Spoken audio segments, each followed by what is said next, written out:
ما غاد بين غيوث الملاحظة كان المزين نغا كاين الشباب النوع إلا نمسكن يعني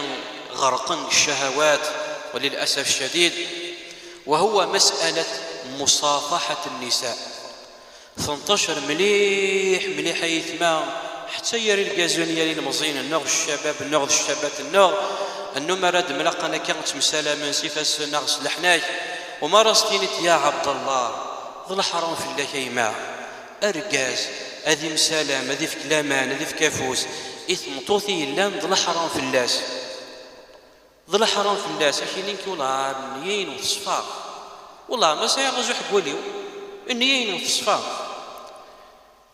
النيين تصفى غيما أكثر من النيين النبي عليه الصلاة والسلام.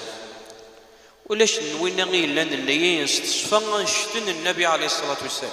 ولكن الحياثيس النبي عليه الصلاة والسلام يتوشي غير في كلامان إثم طوثي لان ماشي يعني ظل الحرمين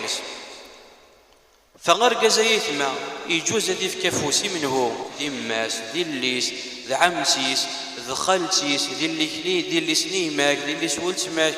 يبقى تقلتيك إما تقلتيك. أما الأجانب فينا غير نصور راني في الله وريجوز راه غير ما استكتافوس سلم مليح الحديثين يقاد النبي صلى الله عليه وسلم إنك لو كان الطاعات هذه توطع نيون سفوذ نوزالك قرويس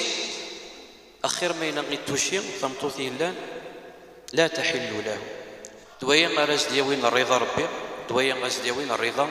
للنبي صلى الله عليه وسلم.